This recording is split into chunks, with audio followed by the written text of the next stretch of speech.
Welcome back. Our next story is very important for all you women out there. Just recently, I gave my big sister the lecture on how the symptoms of a heart attack are different in women. She had this very strange indigestion episode that scared her. It's a very similar scenario to this week's Your Life story. It's the rhythmic beat of the drum that keeps these dragon boat racers stroke in sync. It's a beat that drives Karen Collins to stay in shape on and off the water. You have to reach over the gunnel of the boat. Good flexibility. We caught up with Karen at one of her workout sessions. When you watch this 69-year-old, it's hard to believe that 3 weeks ago she suffered a heart attack. I just was sitting at home and felt the pain coming on down through my shoulder, but I also had indigestion at the same time. So I thought, well, maybe it's just part of the indigestion, don't panic. Karen did not panic, but she did act and headed to the emergency room. Did you know most heart attacks start slowly with mild discomfort in the chest? In case of Karen, she had a blockages in the front artery that supplies the front of the heart. The left anterior descending artery had a 90% blockage in that artery. They come to the hospital soon enough and we're able to open the artery within 6 hours. The recovery is almost completely back to normal again.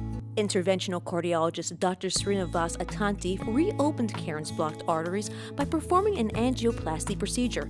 Basically, through a small incision in the upper leg or arm, a thin wire is passed through the artery. A tiny balloon is then inflated in the area where the artery is clogged to help widen or open it up. A medicated stent is then placed in the artery to help keep the artery open and keep the blood flowing. The stent sort of works like a little scaffold. And I feel so good, you know. I thought I felt good before, but I can really tell a difference since the stents. Big difference. When it comes to life after a stent procedure, anti-clotting medications and aspirin are crucial during the healing process. As for lifestyle changes, Karen is a perfect example that things like a healthy diet, good cholesterol and blood pressure management, and a regular exercise routine go a long way to living a full life. I was just so thankful that they could do something like that was so easy as opposed to open heart surgery. You're just back on your feet and back in your life just as soon as it's over. We wish Karen the very best. Now, if you have an inspirational story to tell, log on to our show's website, YourLifeTV.com. We'll be right back. It's now time for this week's trivia question.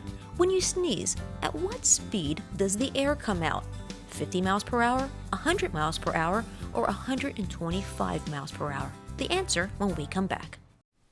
This segment of Your Life has been brought to you by Mini Dental Implant Centers of America.